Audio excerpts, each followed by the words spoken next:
नमस्कार साथियों, आप सभी का बहुत बहुत स्वागत है मेरे YouTube चैनल शिक्षा जगत पर। जी हाँ साथियों, हम सभी को जिसका इंतजार था, तो जैसा कि आप जानते हैं बहुत सारे क्वेश्चन आ रहे थे। मैंने वीडियो भी पहले बना के आपको बता दिया था कि माध्यमिक शिक्षक की भर्ती बहुत जल्दी प्रारंभ होने जा रही है।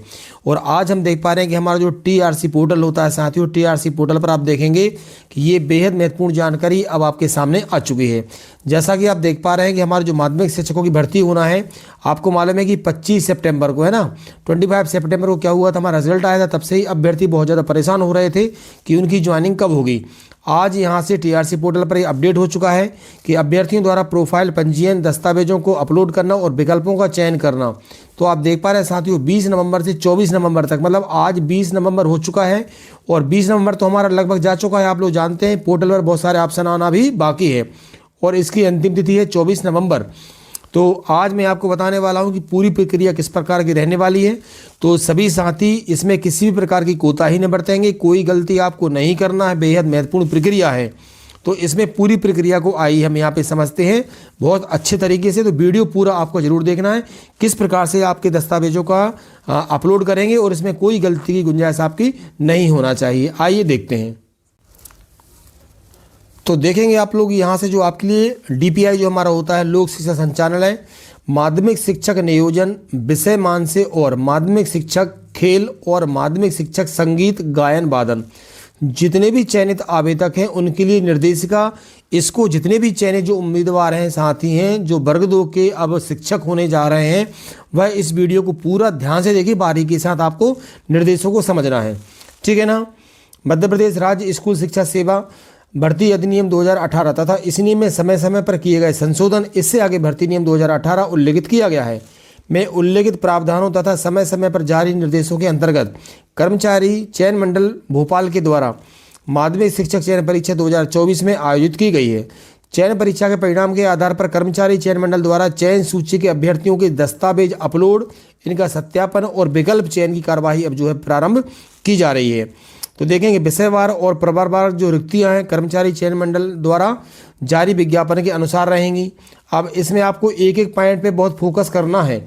उपरोक्त प्रक्रिया में जितनी भी आपकी शैक्षणिक हैं और व्यावसायिक योग्यता हैं, आयु सीमा है, आरक्षण है, आपकी योग्यता है, जितने भी प्रावधान हैं कर्मचारी चयन मंडल द्वारा चयन परीक्षा के विज्ञापन में समय पर जारी नियम पुस्तिका अनुसार ही रहेंगे। जितने भी अधिनियम है, नियम है, निर्देश हैं, विभिन्न अधिसूचनाओं तथा इस निर्देशिका के मध्य किसी भी प्रकार का विरोधाभास अथवा अंतर पाए जाने पर मूल जो अधिनियम है उनके निर्देश ही मान्य होंगे। अभ्यर्थियों से अपेक्षित है कि वे ऑनलाइन प्रक्रिया में सम्मिलित होने के पूर्व समस्त आवेश जितने भी आवश्यक अधिनियम है और नियम है उन निर्देशों का अध्ययन जरूर कर लें, जिससे कि आपसे गलतियां ना हों। और ये सारी जानकारी हमें MP ऑनलाइन पोर्टल पर मिल जाएगी। अब इसके बाद आप देखेंगे कि प्रक्रिया जो शुल्क है MP ऑनलाइन पोर्टल पर रुपये कितने 7 दस्तावेज अपलोड करने हैं जो आपको बता दिए जाएंगे। अपलोड किए जाने वाले दस्तावेजों की संख्या के अनुसार आवेदन जो अपलोड शुल्क है पृथक से क्या करना है, 5 रुपये प्रति दस्तावेज के मान से देय होगा, अप्रतिदेय होगा। ये अभ्यर्थी ऑनलाइन प्रक्रिया तकनीकी समस्या के समाधान के लिए, ये सबसे आपको इम्पोर्टेंट है। यदि किसी प्रकार की आपको दिक्कत जा रही तो MP ऑनलाइन के जो कस्टमर केयर नंबर है ये आपको दिया गया है, इस पर प्रातः मतलब सुबह 9:30 बजे से शाम को 7 बजे तक आप संपर्क कर सकते हैं। अब देखेंगे आप सत्यापन की प्रक्रिया क्या होनी है। तो ESB द्वारा जारी चयन सूची में सम्मिलित अभ्यर्थियों को इस निर्देशिका के संलग्न परिशिष्ट 1 के अनुसार MP ऑनलाइन पे निर्धारित समय सीमा में आपको अपलोड पूरे डॉक्यूमेंट्स करने होंगे, जो कि 20 से 24 नवंबर तक होना है। दस्तावेज अपलोड करते समय अभ्यर्थी को यह प्रविष्टि करनी होगी कि वह किस जिले में अपने दस्तावेजों का सत्यापन कराना चाहता है। ये सबसे इंपॉर्टेंट लाइन है, आपको ध्यान रखना है।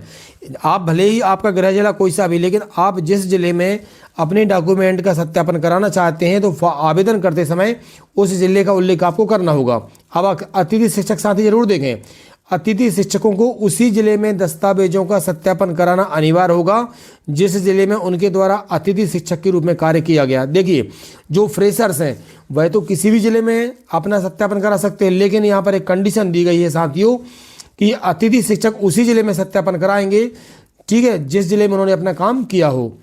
एक से अधिक जिलों में यदि आपने काम किया है तो क्या देखिए, एक से अधिक जिलों में अतिथि शिक्षक के रूप में कार्य करने पर उन्हीं जिलों में से किसी एक जिले का चयन अभ्यर्थी को करना होगा।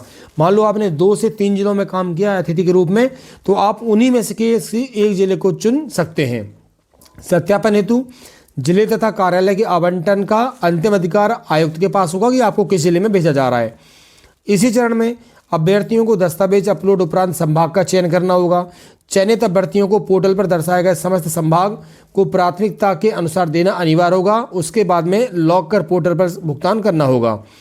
जिन अभ्यर्थियों द्वारा प्रोफाइल पंजीयन कर दस्तावेज अपलोड और समस्त संभागों का प्राथमिकता क्रम में दर्ज कर पोर्टल शुल्क का भुगतान नहीं किया गया, उनकी नियुक्ति पर विचार नहीं किया जाएगा। मतलब आपको शुल्क का भुगतान करना अनिवार्य है, ये भी आप ध्यान दें। इसके पश्चात इस संबंध में किसी भी तरह के आवेदन पर विचार नहीं किया जाएगा तथा वे मेरिट क्रम में आधार पर नियुक्ति का दावा नहीं कर सकेंगे। साथियों याद रखेंगे आप लोग। फिर आप देखें यहाँ से महत्वपूर्ण सारे निर्देश। संबंधित अभ्यर्थियों को दस्तावेज के सत्यापन हेतु संयुक्त संचालक या जिला शिक्षा अधिकारी कार्यालय में निर्धारित जो आपको डेट दी जाएगी उस पर उपस्थित होकर दस्तावेजों का सत्यापन कराना होगा। सत्यापन के समय अभ्यर्थी को अपने मूल दस्तावेज, ये ध्यान रखना, पूरे और उनकी स्व प्रमाणित प्रतियां, मतलब आपको सेल्फ अटेस्टेड करना है, अपने हस्ताक्षर करना है, पूरे सेट बनाना है, साथ लाने होंगे।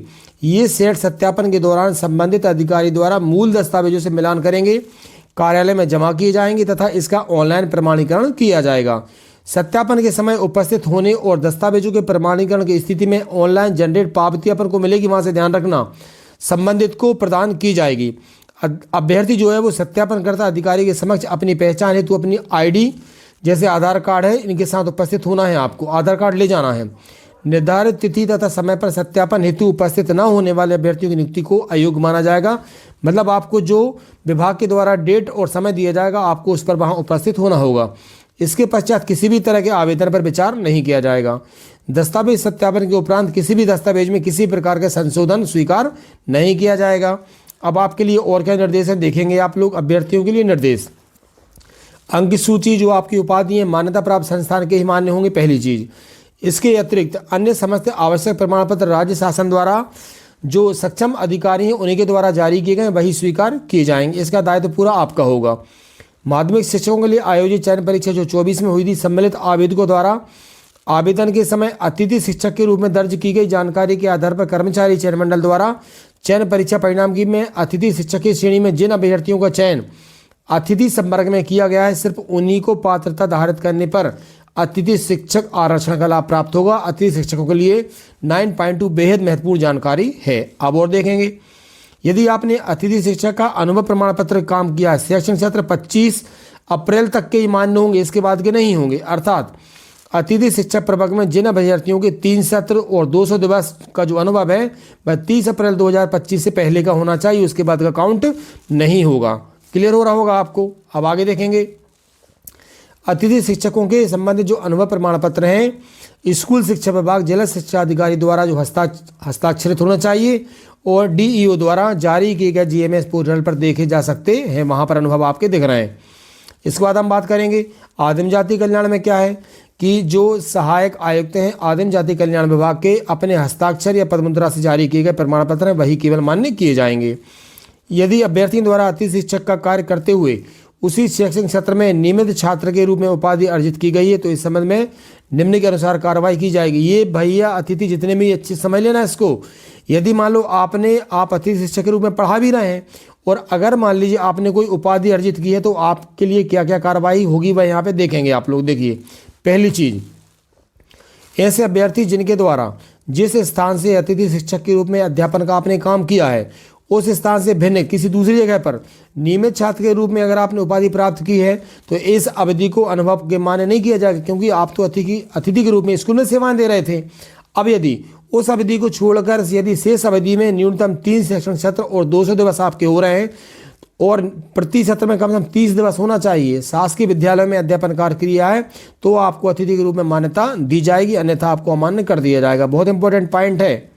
इसके बाद अगला पॉइंट देखेंगे, यदि अतिथि शिक्षक द्वारा अतिथि शिक्षक अध्यापन के साथ साथ मुख्यालय से भिन्न स्थान से नियमित उपाधि प्राप्त की है और अतिथि शिक्षक के पास उन्हीं 3 शैक्षणिक सत्र में 200 दिवस का अध्यापन कार्य अनुभव है, मतलब प्रति सत्र में न्यूनतम 30 दिवस है, तो उसे अतिथि शिक्षक के अनुभव का लाभ प्रदान नहीं किया जाएगा। ये क्लियर सी बात है।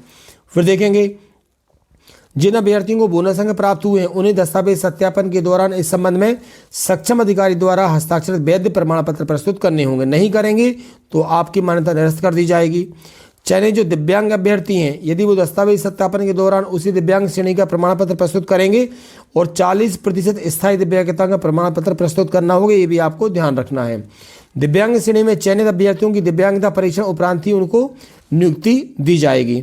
अब हम बात करेंगे इंग्लिश सब्जेक्ट के लिए। देखिए इंपॉर्टेंट, अंग्रेजी विषय के लिए संचालन के पत्र क्रमांक ये जो आया था, इसमें एक सत्र में 2 उपाधि के लिए पत्र क्रमांक ये जो है 19/4/22 से जारी लागू होंगे। गणित और संस्कृत के संबंध में निर्णय लिया जाएगा। जिन अभ्यर्थियों द्वारा बोनस अंक प्राप्त किए गए उनका दायित्व होगा कि उससे संबंधित दस्तावेज जारी करें। कर्मचारी चयन मंडल द्वारा जारी परीक्षा परिणाम डेटा में परिवर्तन की अधिकारिता विभाग को नहीं है। अंतिम रूप से जो योग्य पाएगा अभ्यर्थी उनको नियुक्ति आदेश जारी किए जाएंगे। क्लियर हुआ साथियों? देखेंगे आपकी पूरी समय सारणी यहाँ पर दी गई है, कौन कौन सी तिथि हैं। अभ्यर्थियों द्वारा प्रोफाइल अपडेट करना, दस्तावेज अपलोड करना है और आपको विकल्प का चयन करना है कब से 21 से 26 नवंबर तक। और आप जो अपलोड किए गए दस्तावेजों का जो जिला स्तर पर सत्यापन है प्रत्येक से इसकी जानकारी आपको दी जाएगी। विशेष आपको क्या समझना है, उपरोक्त तिथि अनुमानित है, किसी भी समय आवश्यक होने पर यह तिथि में परिवर्तन किया जा सकेगा।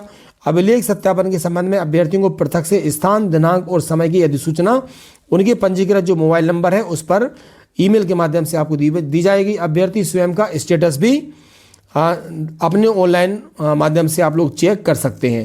तो ठीक है साथियों, ये आपके लिए एक बेहद महत्वपूर्ण जानकारी थी।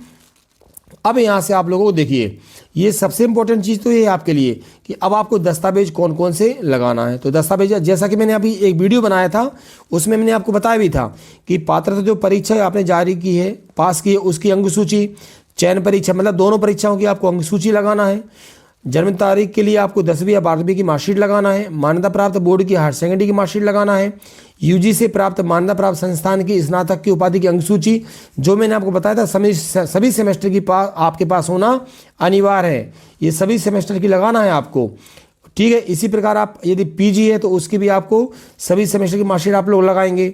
आरक्षण का यदि आपने लाभ लिया है तो SC ST OBC, ठीक है, और EWS से संबंधित जाति प्रमाण पत्र जो मध्य प्रदेश के सक्षम अधिकारी द्वारा जारी किए गए हैं, नवीनतम डिजिटल पत्र हो, उन्हें आपको लगाना है। मध्य प्रदेश का जो मूल्यवासी प्रमाण पत्र है वो आपको लगाना है। अति शिक्षक के अनुभव से संबंधित सक्षम अधिकारी द्वारा जारी प्रमाण पत्र आपको ये भी लगाना है। इसके साथ स्थायी यदि दिव्यांगता है आपके पास, विकलांग है, 40% का जो सर्टिफिकेट है वह भी आपको लगाना है। NCT से प्राप्त DLED BLED स्पेशल BLED जो भी है सभी सेमेस्टर की अंक सूची आपको लगाना है। आयु में यदि आपने छूट का फायदा लिया है तो उसका भी प्रमाण पत्र आपको लगाना है। मध्य प्रदेश का जीवित रोजगार पंजीयन आपके पास होना अनिवार्य है। उपनाम यदि आपका परिवर्तन हुआ है तो शपथ पत्र लगेगा, जैसा कि मैंने आपको पिछली वीडियो में बताया था। NCC का C सर्टिफिकेट आपको लगाना यदि है तो। शासकीय सेवक यदि आप पहले से हैं तो आपने NOC जो ली होगी वह आपको लगाना है। यदि अन्य कोई दस्तावेज है तो ये सारे आपको प्रस्तुत करना है। तो ये आपके लिए सभी बेहद महत्वपूर्ण जानकारी थी साथियों। तो आपको इसको बहुत अच्छे से, बहुत ही सावधानी से आपको अपने डॉक्यूमेंट अपलोड करना है। और यदि आपको कोई भी समस्या होती है तो आप मुझे कमेंट बॉक्स में मैसेज जरूर करें। आपकी प्रत्येक समस्या का समाधान इस चैनल के माध्यम से किया जाएगा। आई होप आपको वीडियो ये बहुत अच्छा लगा होगा। और जिन भी साथियों को कोई दिक्कत हो तो मुझे मैसेज करके आप लोग बता सकते हैं। अपने सभी साथियों तक आप इस वीडियो को जरूर शेयर करें। आप सभी का बहुत बहुत धन्यवाद।